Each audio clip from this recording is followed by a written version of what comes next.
I'm Ivy Bottini, and people best know me for my activism for both women and the LGBT community. I was born in a little town, Malvern, in the state of New York. My dad had been a boxer before he got married. He was a flyweight. And when I was 5 years old, he came home from work and he taught me to box. Years later, I asked my dad, I said, "Why did you teach me to box?"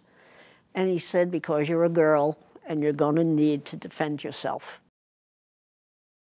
When I was growing up, what you had to look forward to was getting married and raising a family. All my female friends were getting married. Finally, I got to the point and I thought, well, I guess it's my turn. The week before our wedding, I suddenly couldn't swallow. It was like somebody had me by the throat. And I called my doctor that told him what was going on, and he said, it's not physical. He said, it's emotional. You need to go talk to somebody. So I'll give you the name of this psychiatrist. And I walked into his waiting room and I sat down, and then I heard this voice say, "Come in." And I said, "I think I love women." And then it was like I heard what I said. I didn't plan to say that. I was going to say, "I can't eat," you know. He paused for a minute and then he said, "Have you ever kissed a woman?" And I said, no. I was stunned because I had never thought of that.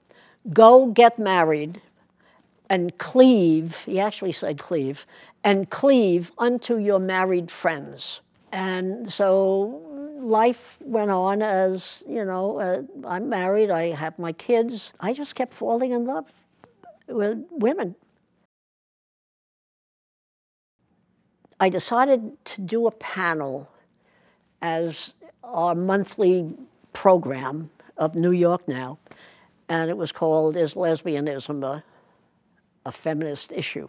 Because that's the final control that society tries on women to get them to get back in place. And the women out there were too afraid to come in with all of these issues, but when the Equal Rights Amendment started, it was safe. It was safe for women to join. I had created feminist consciousness raising, and I did that in New York City, and I moved to California, and so I decided that I would do consciousness raising on the West Coast, and these women just blossomed. It was amazing. I recognized that we were going to be faced with an initiative, the Briggs Initiative, Prop 6. I recognized that that was going to happen. I literally switched from the lesbian movement to the then gay movement and start organizing in 1976. And we were faced with the Briggs Initiative in 1978. And I just knew that we were going to be hit with it next. And we were supposed to lose that, hands down, and we won it, I think, 3-1. It was the first public victory we had. We had been attacked, and we openly responded. And that was amazing.